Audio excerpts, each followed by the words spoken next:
I knew something had changed the moment the bass hit my chest. Not just heard it, felt it, like a low, slow heartbeat that didn't belong to me.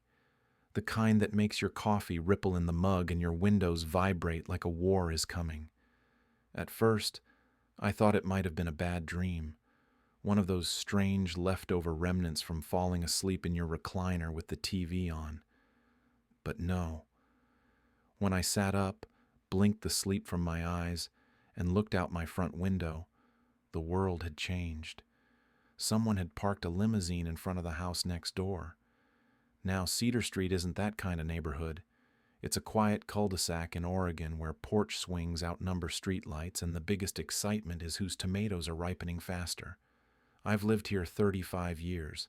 I've painted that white picket fence 8 times, installed 3 different mailboxes, and replaced more busted porch light bulbs than I can count.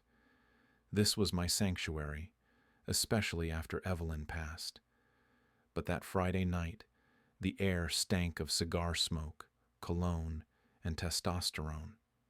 There were men in loud shirts unloading cases of beer, 2 with GoPros strapped to their heads, one already shirtless and howling something about last weekend of freedom, baby, a bachelor party.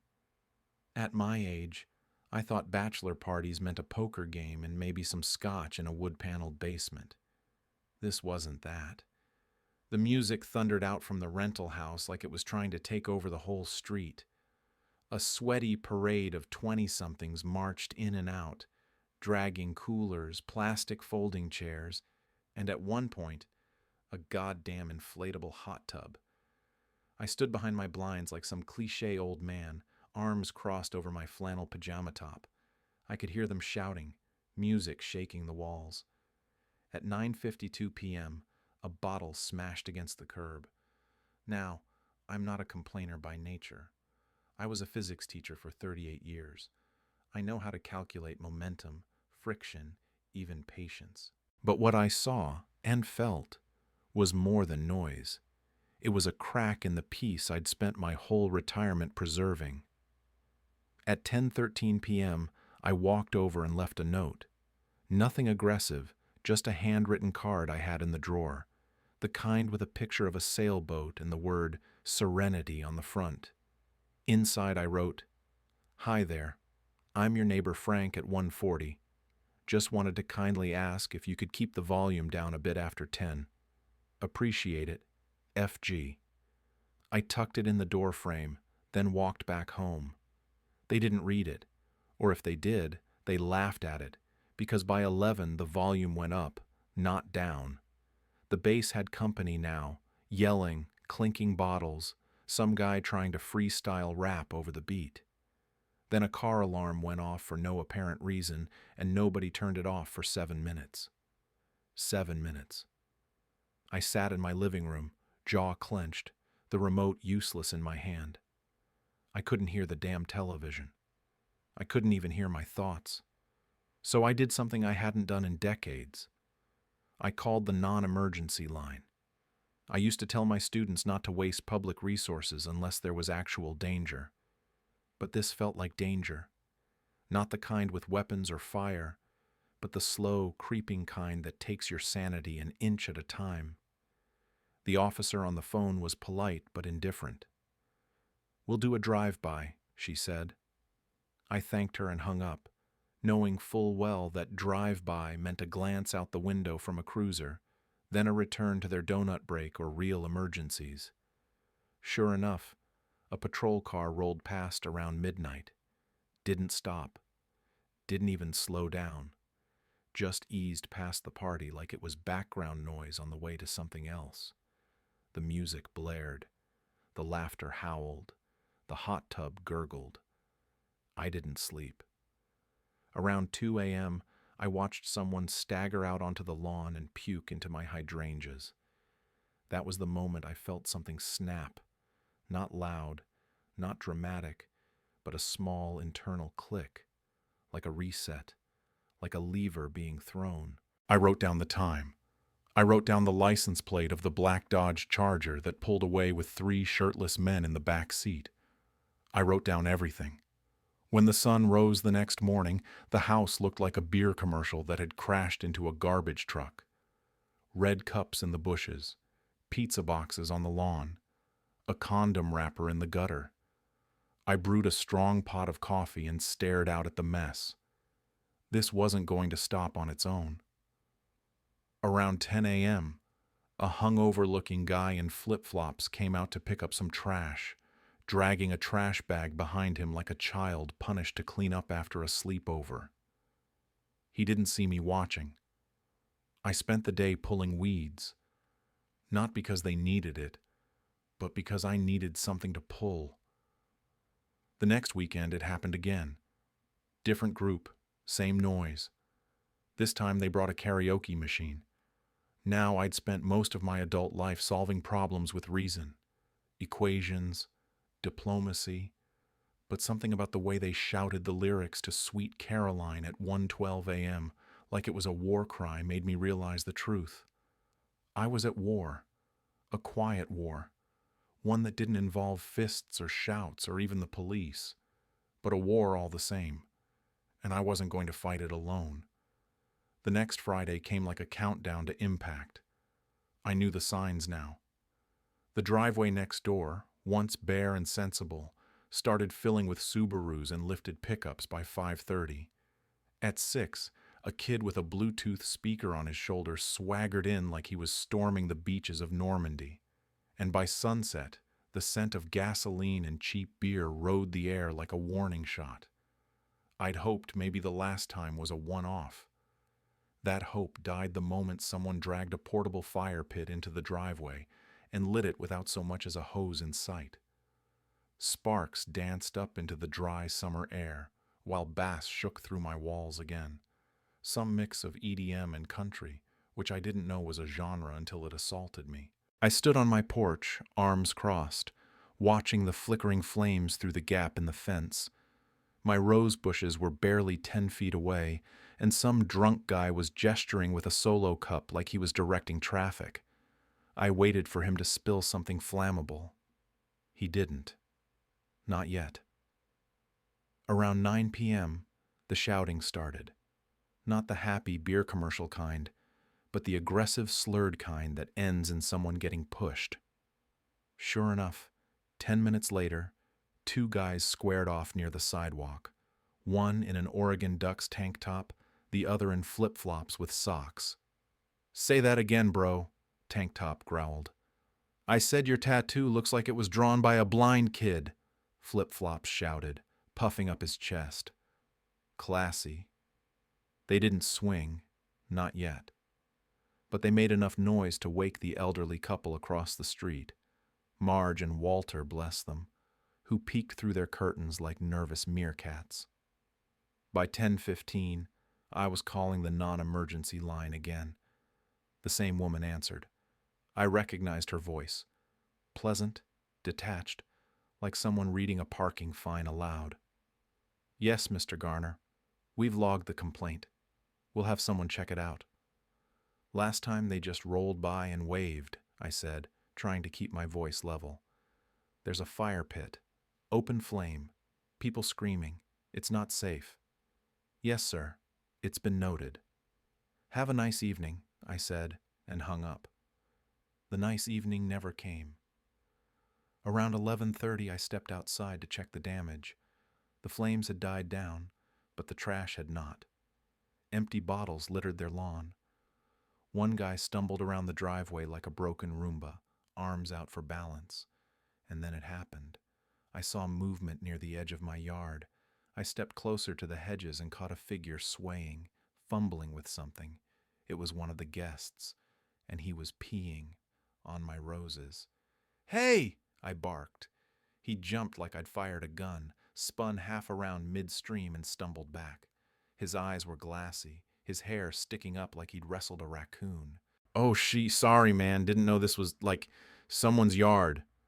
"This is my yard," I snapped. "Dude, relax, it's just flowers." "They're roses." He blinked at me. "Same thing." I stepped forward, fists clenched, not to punch, but to keep from shaking. "Get out of my yard." He zipped, stumbled, and nearly fell into the flower bed before scrambling back to the rental. I stood there in my robe and slippers, breathing like I'd just finished a marathon, the scent of burnt beer and urine rising from the soil. I didn't sleep that night. Again. The next morning, my daughter stopped by with my grandkids, Riley, 14, and Emma, 12. They'd brought cinnamon rolls and that chaotic joy only grandkids carry in their sneakers. But when Riley stepped outside and saw the crushed beer cans near the curb and the scorched ring on the neighbor's driveway, he narrowed his eyes like a detective. "Was there a party?" he asked. I nodded. "Another one." Emma wrinkled her nose. "It smells like wet dog and barbecue sauce." We sat on the porch and ate sticky buns while Riley used his phone to take pictures of the mess. "You called the cops?" he asked. "Twice now." He nodded, calculating. "And they didn't do anything?" "Not much." He was quiet for a moment. Then, "We could mess with them, Grandpa, if you want." I paused, the bite of cinnamon roll halfway to my mouth. "Mess with them?" "Yeah, like harmless stuff, creative stuff, pranks. You know, operation style." Emma grinned. "We're good at pranks. Remember when we made it look like Principal Dunn's car got egged, but it was just plastic shells and mayonnaise?"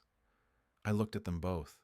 Two bright-eyed kids bored of summer, armed with smartphones, creativity, and the ruthless sense of justice only middle schoolers possess. A slow smile tugged at my mouth. "Operation, huh?"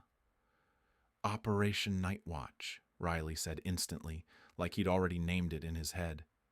I leaned back in my chair, the old wood creaking beneath me. A breeze rustled through the leaves. For the first time in weeks, I felt something crack inside me. Not anger, not fatigue. Possibility. "Okay," I said. "Let's see what we can do." Emma clapped. Riley already had a notebook out. We didn't know what we'd do just yet, but it would start with recording, watching, documenting every rule they broke. This was Cedar Street. It wasn't just a place to live. It was home. And no stranger with a reservation link and a Bluetooth speaker was going to steal that from me without a fight. It began with a spreadsheet. Riley opened his Chromebook on my dining table like a general unrolling battle plans. He titled the document, Operation Night Watch, Cedar Street Dossier, bold, underlined, and color-coded. Emma used her iPad to sketch a crude map of the neighborhood. She labeled each house complete with pet names, House with Mean Cat, Mr. Thompson, now Snorer. My own was marked as Base Camp. I sat at the table sipping black coffee, letting them take the lead. Truth was, I hadn't felt this alive since Evelyn and I built a telescope together in the garage for the middle school science fair. Riley even had the same look she used to get, focused, slightly wild-eyed, like the whole world was a chessboard, and he finally knew how to play. "Step 1, he said, pointing with a mechanical pencil. "We collect data, photos, video, license plates, noise levels, trash volumes, fire hazards. Step 2, Emma added. We build the timeline. When do parties start? When do they end? What's the busiest hour? Which guests are repeat offenders?" Repeat offenders. I had to smile at that. We started small. That Friday, instead of bracing for impact, we prepared. I mowed the lawn like normal, but tucked a small GoPro, Riley's, into a flower pot facing the shared driveway. Emma set up a voice recorder in the window box, shielded by petunias. It clicked on every night at 10 p.m., ready to catch the audio fireworks that inevitably exploded after dark. And just like clockwork, the party came. New batch of guests this time. I recognized none of them. A black Escalade pulled up, all tinted windows and thudding bass. A guy with a man bun jumped out and immediately lit something that smelled like a bad decision. By 9:47 p.m., we had footage of 3 shirtless men playing beer pong on the front lawn. At 10:32 p.m., someone leaned out the upstairs window and shouted, We run this block. At 11:04 p.m., the fire pit returned, bigger this time. I watched from the porch, arms crossed, phone camera steady. This wasn't anger now, it was collection. Riley logged everything into the spreadsheet. Guest count, 12:15 fire hazard, active open flame in driveway noise violation, shots by LMFAO, 11:11:11:17 p.m., approx 92 dB via iPhone app. Property damage, guest kicked over mailbox, house No. 138 at 12:08 a.m. Saturday morning, Emma printed photo stills from the GoPro and started labeling them like a detective. Subject number 5, spilled beer on sidewalk, did not clean. Subject number 9, possibly same person who urinated near roses last week, TBD. The detail was startling. We compiled a document of license plates. Riley pulled registration data from public records, Oregon, California, even one from Arizona.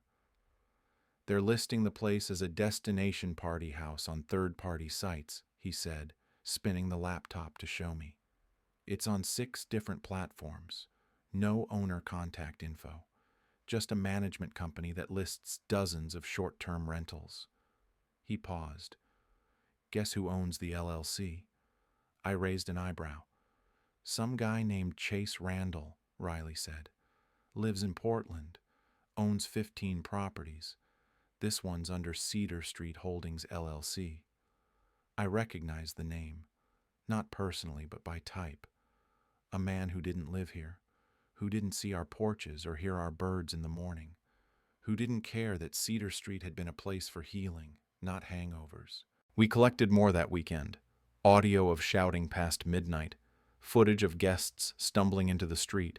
One brief, blurry clip of someone puking into a potted plant on house number 142's steps. Sunday, we had a meeting. Official. The kids brought clipboards. I printed out the spreadsheet. I think we've got enough, Riley said. We don't have to hit them all at once. But if we need to report them, formally, this makes it real. This is proof. Emma looked up from her iPad. I made a logo. She held it up. A rough sketch of binoculars over a full moon. Under it, the words, Operation Night Watch. Defend the peace. It made me chuckle. But also, I felt proud. They weren't just helping an old man. They were learning how to stand their ground. That afternoon, I took a quiet walk down the block. Past Marge and Walters, waved to Stan 2 houses down. Stan was out trimming his hedges, earbuds in. When I waved, he pulled one earbud out. You holding up okay? He asked, nodding toward the party house. Better, I said. He nodded, then lowered his voice. They kept my dog up until 3 a.m. 2 weeks ago. Poor guy was shaking under the bed. I nodded slowly. We're watching, documenting, quietly. His face changed, a slow grin. You let me know if you need backup. The war was no longer quiet. It was quiet and organized. We weren't vigilantes. We were archivists, observers, and soon we'd be enforcers. That night, I looked through the footage again, frame by frame. Each clumsy guest, each cigarette tossed near the hedges, each slurred shout, each one chipped away at their defense. The party house thought it was invincible, but they didn't know they'd been assigned a neighbor who taught high school physics for 30 years. And I was about to introduce them to something stronger than law or volume, calculated persistence. They say revenge is a dish best served cold. I prefer mine damp on a timer and sprayed at high pressure.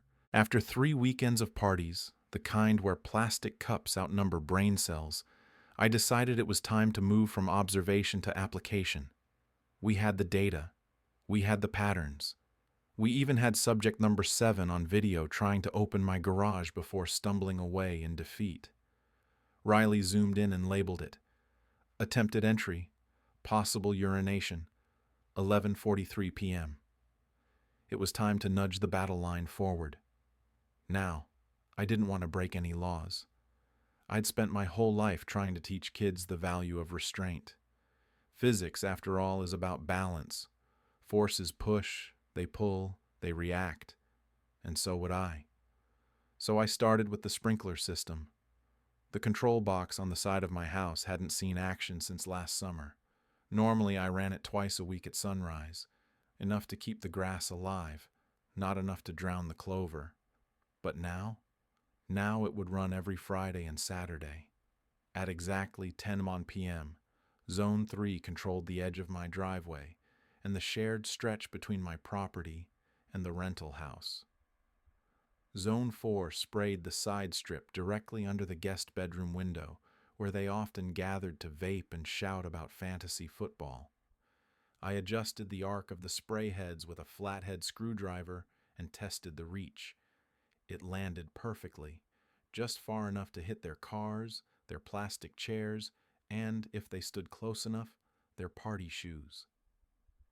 Emma made a sign that said, "Caution, automated sprinklers active after 10 p.m., and laminated it at the library. I stuck it in the ground like a polite warning. Friday arrived like a storm front. The house filled by 8 p.m., as always. Some guy in a flamingo shirt started setting up a beer pong table right on the edge of their driveway. The music wasn't as loud this time. Maybe a neighbor had already filed a complaint. But the energy, the entitlement, still there. I watched from my porch rocker, glass of iced tea in hand. Riley sat beside me, holding his phone like a detonator. 10 p.m. Click. The first jet of water hissed into life like a whisper from God. The guy in the flamingo shirt got hit dead center in the back, dropped his ping pong ball, and yelped. Another jet swept across the chairs, soaking a Bluetooth speaker that let out a sad little fuzz before dying. "Oh, come on," someone shouted. "Is this a prank?" another asked, now hopping one-legged to avoid the streams. The smart ones ran. The drunk ones tried to reposition chairs. One guy, probably subject number 12 based on his half-buzzed man bun, tried to block the sprinkler with a pizza box. The box disintegrated in seconds. I watched, sipping my tea. I'd seen hurricanes with more dignity. They scattered, slipping on wet concrete, screaming like cats in a car wash. And then, in the middle of it all, Flamingo Shirt yelled the most beautiful line of the evening. "Who the hell put the sprinklers on a timer?" Me, kid. That would be me. The next morning, I waited until just after 10 a.m. to drop by the rental. I wore my old fishing vest. Lots of pockets, lots of purpose. Knocked politely. A man answered the door. Early 30s, hair like it hadn't met a comb all week, circles under his eyes. "Morning," I said. "Frank Garner, live next door." He nodded warily. "Just wanted to apologize. My sprinkler system's been acting up. Sprayed over into your driveway last night. Hope nobody got too wet." He blinked. Yeah, a little."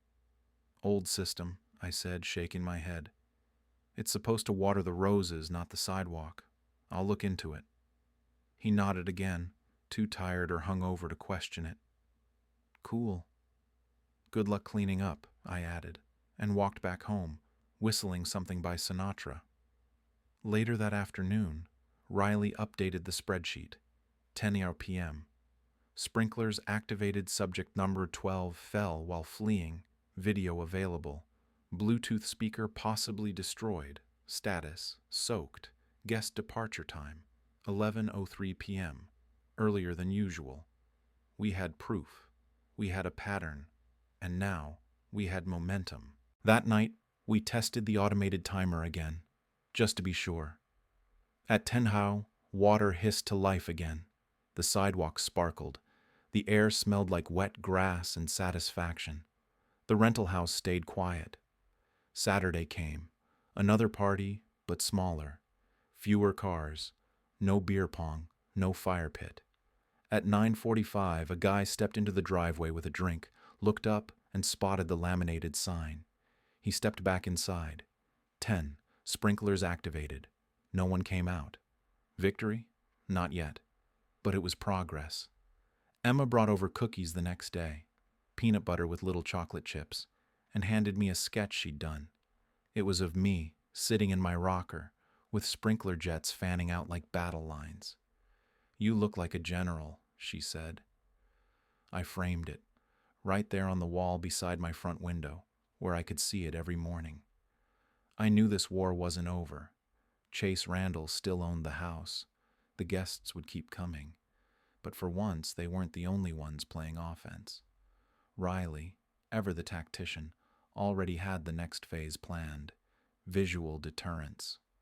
I didn't ask for details. All I said was, "Make sure they don't violate any city codes." He grinned. "Scout's honor, Grandpa." That night, I slept through until morning. No yelling, no fire, just sprinklers whispering across the lawn and the sound of silence creeping back home. It wasn't just war anymore. It was art. You can learn a lot about a person by how they react to insects. Some people freeze. Some swat wildly. Some scream and run like their life depends on it. But the one thing everyone agrees on, whether you're a kindergarten teacher or a grown man in a flamingo shirt, is this: nobody wants to party next to a swarm of bees. The idea came from Emma. We were in the garage, organizing our evidence into manila folders labeled with names like Friday, July 7th, Wet Retreat, and subject number 12 face plants, when she looked up from her phone and said, "Did you know you can buy fake wasp nests online?" I blinked. What would we do with a fake nest? She turned the screen toward me. A very convincing papier-mâché hive, roughly the size of a football. "Hang it in the tree that overhangs the party house," she said like it was obvious. "No one wants to get stung." Riley caught on instantly. "Especially if we pair it with a few warning signs.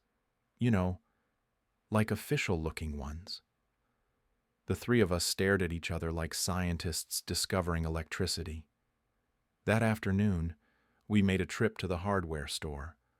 I picked up rope, a pack of zip ties, and a small utility ladder. Emma found yellow caution tape in the clearance bin. Riley spent 15 minutes agonizing over fonts at the print shop kiosk until he settled on something bold and government-adjacent. By 6 p.m., we had one realistic-looking fake wasp nest, 3 laminated warning signs that read, "Warning, wild bee colony detected. City notified. Do not disturb." 2 plastic stakes for the front yard. 1 small speaker rigged to play faint buzzing noises on a loop. We called it Operation Buzzkill. Installation happened just before sunset. Emma climbed halfway up the ladder and tied the nest to a branch that stretched over the rental's driveway. It dangled perfectly, right above where guests typically parked or loitered. Riley staked the signs into the ground like he was marking off a crime scene. I mounted the speaker behind the hydrangea bush and set it to play bee sounds at 30% volume starting at 9:30 p.m. sharp. Then we waited. That night around 8:45, the first group of guests arrived. A black SUV. 4 men climbed out, already laughing, beers in hand. One of them glanced up at the tree. "Yo, is that a hive?" They gathered beneath it, squinting, pointing. Another car pulled in. Doors opened. 2 women got out. Heels, short dresses, high ponytails. One of them looked at the signs and stopped mid-step. "Bees," she said, eyes wide. "I think it's just like a warning," one of the guys offered. At 9:30 on the dot, the speaker activated. A low, angry buzzing, subtle, but present. "Do you hear that?" one woman snapped. Now they were all looking up, unsure. One guy threw a rock, not at the hive, thankfully, but into the bushes, trying to see if anything moved. It didn't. They shuffled around awkwardly for a while. One guy lit a cigarette, then thought better of it and snuffed it out with his shoe.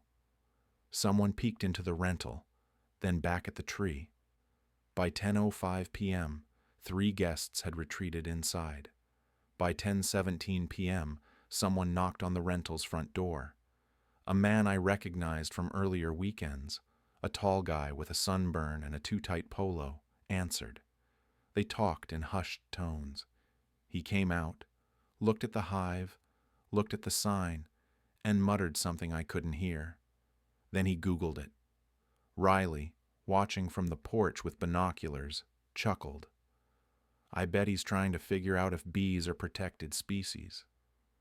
At 10:30 p.m., the speaker shifted into a more aggressive buzzing track. Emma's idea. She'd found a clip labeled Swarms in Panic Mode on some deep corner of the internet. It wasn't too loud, just enough to make a man question his Saturday night choices. That did it. By 10:42 p.m., a car backed out. Then another. I counted 8 people who left early. One of them crossed the street to read our sign up close and actually took a photo of it. The party fizzled, slow and awkward. Nobody sat outside. Nobody fired up the fire pit. The hive swung gently in the breeze, backlit by the porch light, and cast long, menacing shadows on the wall. It was beautiful. The next morning, Riley added the following notes to the Operation Night Watch log. Attendance, estimated 12:15, smaller than usual. Outdoor use. Minimal guest comments overheard. No way I'm getting stung. Dude, just cancel the reservation. Departure time, staggered between 10:45 and 11:20 p.m. Effectiveness of deterrent. Hi, Emma presented me with a sealed envelope. Inside was a mock citation she'd made. Cedar Street Award for Creative Pest Control, presented to Frank Garner. I taped it to the fridge. By Monday, the wasp nest was trending locally. Someone had posted a photo on Nextdoor with the caption, "Anyone know what's going on at 142 Cedar? Bees?" Even better, the upcoming reservation for next weekend canceled. Due to health concerns, the listing said. Unexpected pest activity in surrounding property, awaiting city treatment. I almost spit out my coffee when I saw it. We had them rattled. Not destroyed, yet, but off balance. And in war, that's when you strike again. The kids and I gathered on the porch, watching the breeze shift through the tree branches. The fake hive danced slightly, peaceful now that its work was done. So, I asked, what's next? Riley grinned. Something digital. Emma's eyes lit up. And I? I leaned back, watching the sunset settle over Cedar Street like a blessing. Because I wasn't just fighting for silence anymore. I was fighting to teach these kids what Evelyn always told me.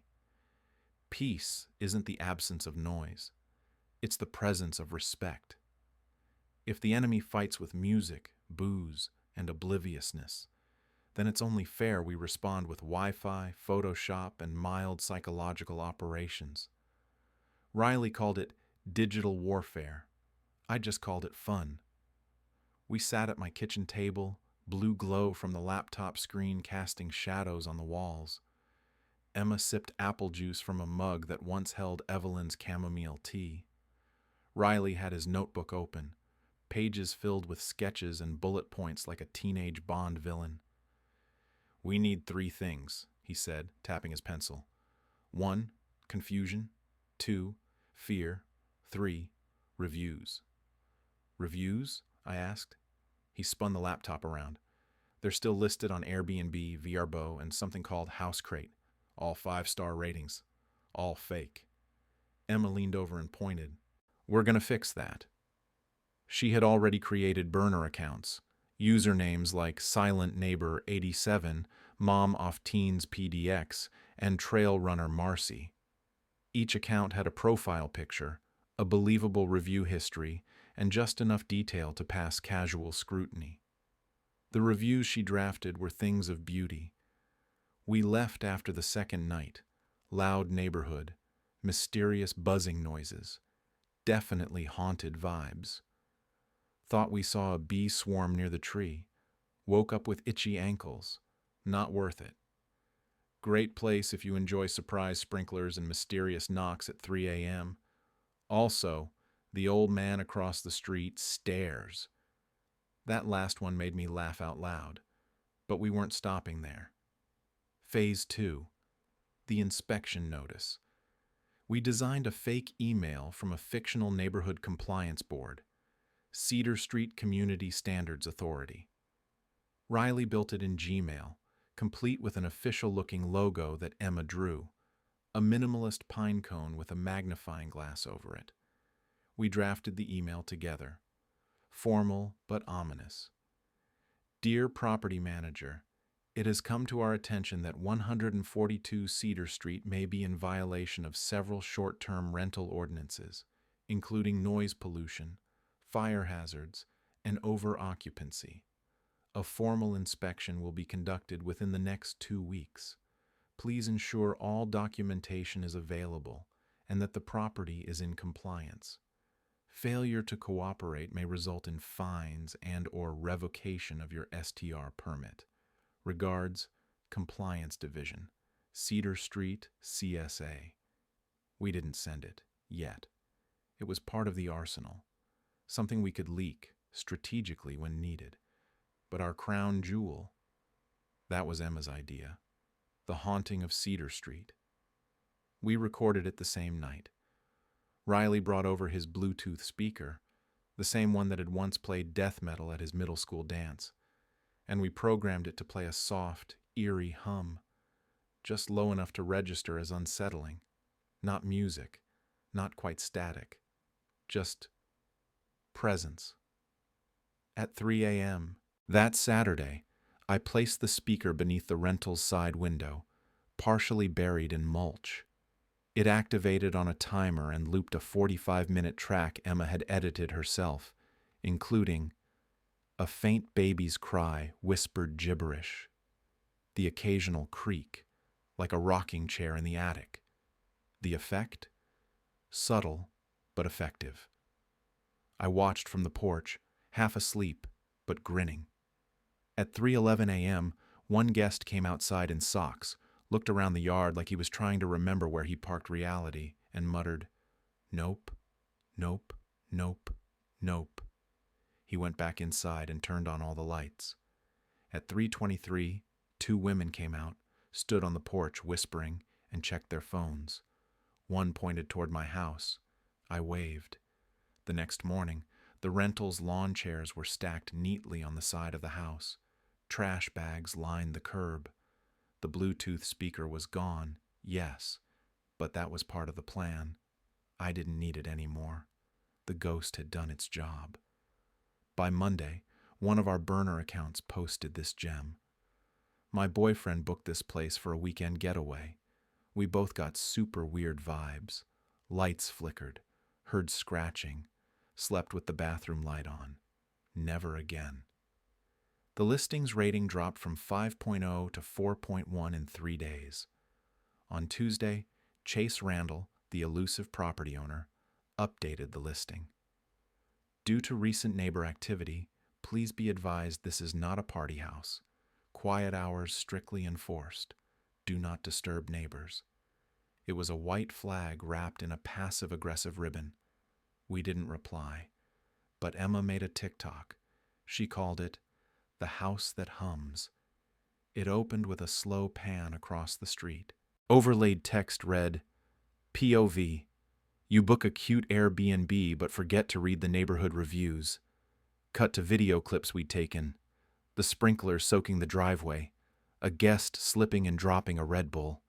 The fake hives swinging ominously in the wind. A blurry photo of the laminated bee warning sign. Finally, an audio clip of the haunting hum with a single caption. Would you stay here? The video hit 20,000 views overnight. The comments were glorious. That's a hard pass from me. OMG, is this Oregon? I think I stayed here? Looks cursed. Grandpa got moves. I didn't know what that meant, but Riley assured me it was a compliment. By Wednesday, the upcoming weekend booking disappeared from the calendar. No guests arrived Friday, no music, no fire, just bird song and wind through the trees. The kids and I sat on the porch, toast in the silence with root beer floats. "We're winning," Emma said. "Slowly," Riley added, because he's always been the realist. I nodded. One buzz at a time. We weren't finished, not by a long shot, but we'd taken the battle into territory they never expected.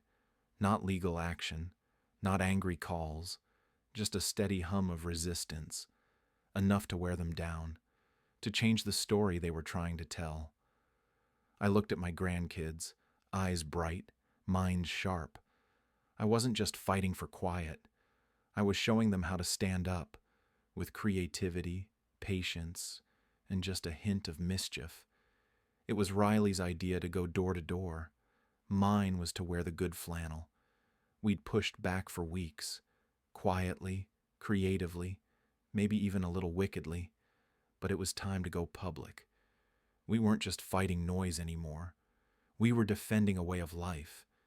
So on a warm Thursday evening, armed with a manila folder stuffed with documents and a tray of Emma's lemon bars, we walked up to the first porch. House Bar 136, the Thompsons. Walter answered the door, squinting into the sunset. "Frank?" "Evening," I said, tipping my cap. "Got a few things I want to show you." "About the Airbnb next door." He opened the screen before I finished the sentence. Within 5 minutes, Marge was offering us iced tea, and Emma was explaining Operation Night Watch like it was a school project. "We've got spreadsheets," she said, "and video clips, and a digital petition we're building." Walter chuckled, eyes crinkling. God help the bastards who underestimate a garner. We hit 7 houses that night. Every one of them had a story. At house number 130, Mr. Nguyen said his garden gnome collection had been urinated on, twice. At house number 142, the porters had found a used condom in their mailbox. At house number 144, Lorraine Miller's dog had developed chronic barking syndrome from weekend trauma. By the end of the walk, we had 10 signatures. The porch meeting was scheduled for Saturday at 4 p.m. I printed flyers on yellow cardstock and hand-delivered them the next morning. I added a note at the bottom. Lemon bars provided. BYO folding chair. Saturday arrived like an old friend, bright, slightly breezy, and humming with promise. I set up a few chairs under the oak in my front yard. Emma placed the lemon bars on a side table with a post-it note. No nuts. Extra zest. Riley checked the printer one last time and laid out the evidence. 6 printed photos, 1 thick spreadsheet, and a list of 58 recorded violations. At 3:45 p.m., the first neighbor arrived. By 4:10, we had 12 chairs full and 3 people standing. I cleared my throat. "Thanks for coming, folks." Heads nodded. Walter tipped his cap. Lorraine crossed her arms like she was ready to swing on someone.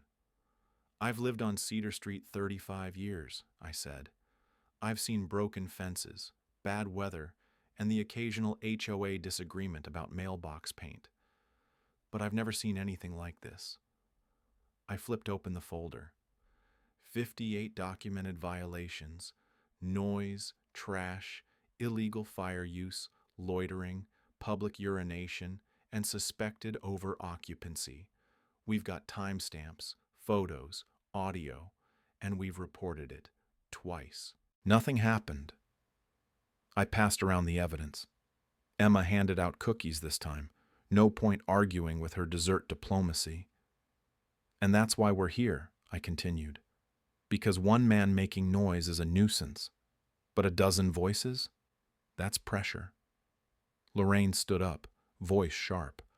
"I want that house gone." "The host doesn't even live in the county," added Mr. Nguyen. "He's never seen what these people do." Riley held up a printed Airbnb screenshot. "We've tracked 6 different short-term rental platforms listing this house. Same LLC owner, all 5-star reviews until last week." Marge asked, "So what do we do?" I smiled. We do what we always should have done. Speak together. We passed around the petition. Header: Immediate revocation of short-term rental license at 142 Cedar Street. Underneath, a summary of violations, a list of neighbors affected, and a demand to enforce local zoning laws regarding short-term rentals in residential zones. Everyone signed. We made copies. One went to the city's zoning department, another to Airbnb's trust and safety team, a third to Chase Randall's LLC, certified mail. Riley also submitted a formal complaint via the city's online code enforcement portal, complete with attachments. But we didn't stop there. Riley added a step. We flagged the Airbnb listing for unsafe environment from 10 separate burner accounts. Emma posted in a neighborhood Facebook group. Is anyone else concerned about the short-term rental at 142 Cedar Street? We're organizing. She added a gif of a woman rolling her sleeves up. It got 62 likes in 2 hours. By Monday, the energy on Cedar Street had shifted. People waved more. Lorraine brought over deviled eggs. Even Thompson, who'd once called a city council meeting over a too-tall lawn flamingo, offered to help print flyers. That evening, a gray sedan pulled into the rental's driveway. A man in a button-down shirt stepped out, clipboard in hand. He knocked, waited, jotted something down, and left. Emma whispered, "That's either a building inspector or the angel of justice." We weren't sure yet, but we knew something was happening. Something real. That night we sat on the porch like generals after a battle. The wind was light. No music played. The hive still swung lazily in the tree. Riley clinked his root beer against my glass. To unified neighborhoods. Emma raised her cup. And well-placed fake beehives. I nodded, heart full. To peace by any means. We weren't done yet. But for the first time, we weren't alone. It started with a grill and ended with sirens. After a few quiet weekends, no guests, no thudding bass, not even a dropped beer can, I allowed myself to believe we'd won. The fake hive still swung from the tree like a warning bell. The lawn stayed clear. Even the grass on the rental side was cut. But I should have known. Bullies don't quit. They pause. And on the third Friday of the month, the street lit up again. It started innocently enough. 2 cars pulling into the driveway around 6 p.m. Young people, mid-20s. Nothing loud, just music, laughter, clinking bottles. But then another car showed up. Then 3 more. Then a pickup truck with an outdoor speaker system strapped to its roof, pumping bass like it owed someone money. I counted 17 people by 8 o'clock. By 9:15, the beer pong table was back, this time accompanied by an actual keg parked in a baby stroller for mobility. Classy.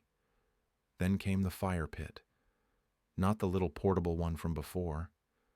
This was a full-sized steel drum, glowing hot in the middle of the driveway, surrounded by camp chairs and tipsy guests passing around marshmallows and, judging by the scent, something a little more herbal. The air was thick with smoke and testosterone. I stood at my window, arms folded, phone in hand. "Should we activate the sprinkler?" Riley asked from the couch. "Not tonight," I said. "Tonight we do something bigger." Because this wasn't just another party. This was defiance. One last middle finger from people who thought they were immune to consequences. Who thought that a neighborhood's peace was just an obstacle between drinks. I opened my browser and filled out a new report, this time to the fire marshal. Suspected over-occupancy, open flame, no fire extinguishers visible, combustible material, a pile of cardboard, of course, stacked within 6 feet of open fire. I hit submit. Then I dialed the non-emergency line again, calm as a preacher at a bake sale. "Yes, this is Frank Garner. I live at 140 Cedar Street. The property next door is in violation of multiple fire safety codes. There's an active party, an open fire pit, no visible safety equipment, and approximately 40 people present. She asked for my address again. And please, I added, have them come soon, because if this thing goes up, they're taking half the block with it. She promised to dispatch a unit, and oh, they did. At 10:07 p.m., just as someone yelled, "Let's do jello shots off the kayak," I heard the low, glorious sound of sirens, then lights, red, white, and holy hell blue. A full fire engine rolled onto Cedar Street like a chariot of divine intervention. It slowed, then stopped directly in front of the rental. Guests froze. One dropped his plastic cup and tried to kick it under the bush. A uniformed firefighter stepped out, helmet tucked under one arm, clipboard in hand. "Good evening," he called out, voice firm but calm. "We received a report of an unauthorized fire and potential code violations." Panic spread like a virus. Someone shouted, "Kill the fire," but knocked over the marshmallow bag instead. Someone else yelled, "Is this about the noise? I thought we were within decibel limits." The firefighter didn't even blink. "Can I speak to the person responsible for this property?" A girl in a crop top pointed to a red-faced guy with a man bun. "He booked it." He started to speak. Something about misunderstanding, short-term lease, insurance. But the firefighter cut him off. "We need everyone out of the driveway, now. We need a count of individuals, and we're contacting the property owner." Two more firefighters joined him, one holding a fire extinguisher. Another inspected the drum, now cooling awkwardly in the driveway like a forgotten ritual. The music shut off. Guests streamed out the front door, half-dressed, confused, whispering urgently to each other. Within 15 minutes, the party was done. The keg, hauled back into the truck. The chairs, folded. The fire pit, dumped and dragged behind the garage. By 10:45 p.m., the fire truck pulled away, leaving behind silence and a heavy stink of singed reputation. The best part? The cops arrived after the firefighters. A two-man patrol car. They took statements, issued citations, and one officer actually came over to my porch. "Mr. Garner?" I stood. "Yes, sir." He looked tired, but respectful. "Appreciate the detailed report. It helped us coordinate with fire. Looks like this place has been on the radar." I nodded. "We've kept records." He smiled, then glanced at the sprinkler heads along my lawn. "Heard about those, and the bee thing." I just smiled back. By midnight, the block was empty. No music, no fire.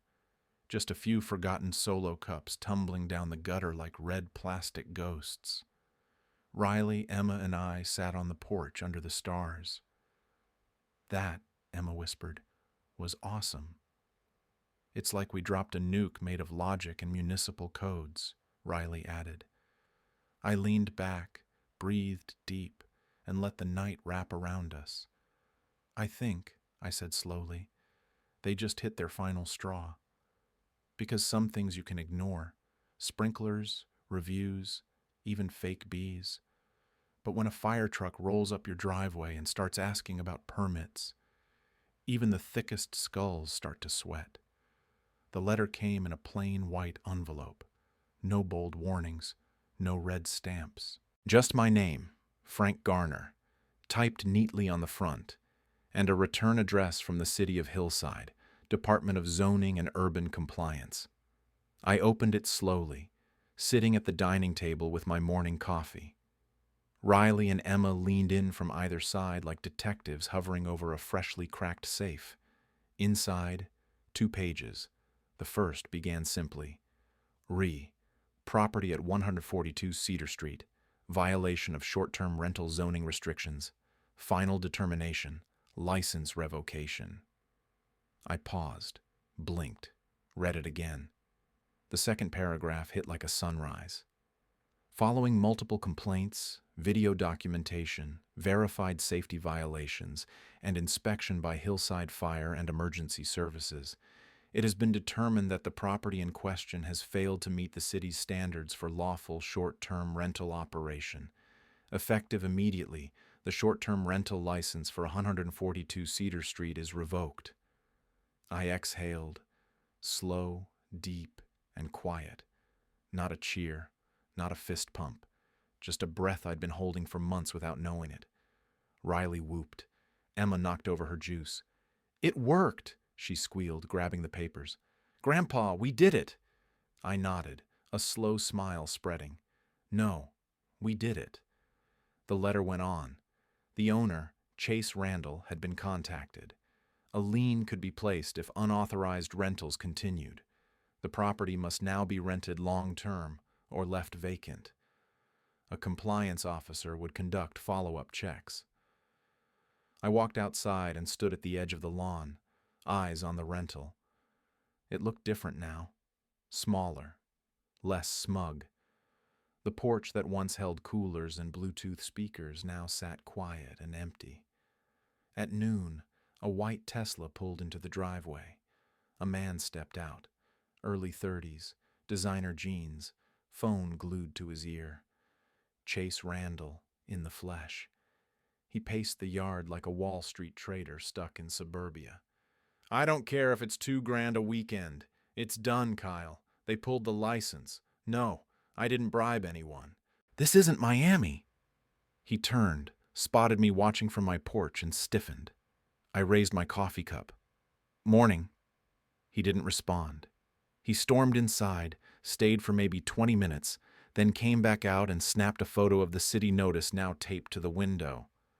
Short-term rental license revoked. Property under compliance review.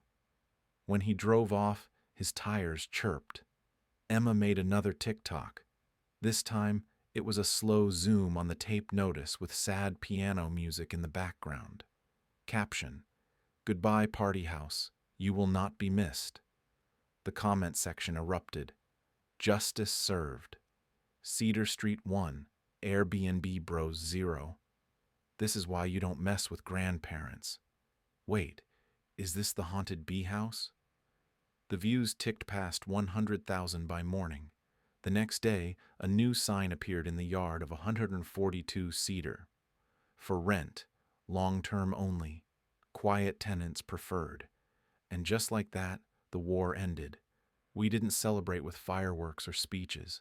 We didn't need to.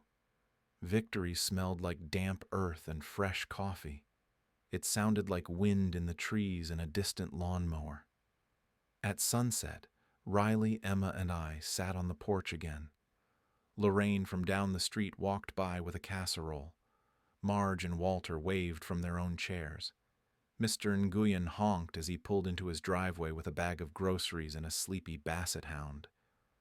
"I'm going to miss the chaos a little," Riley admitted. Emma rolled her eyes. "You can just go to a party like a normal teenager." He shrugged. This was better. I raised my glass. Lemonade tonight. To a good fight. They clinked theirs against mine.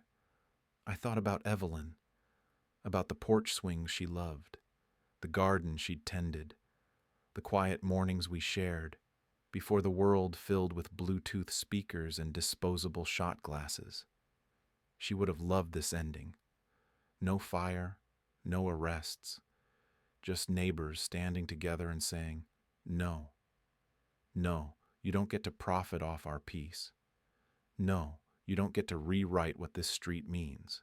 And no, you don't get to ignore us just because we're quiet, because some of us still remember how to raise our voices when it matters, and some of us teach our grandkids how to do the same. It's funny how you don't notice silence until it's been taken from you.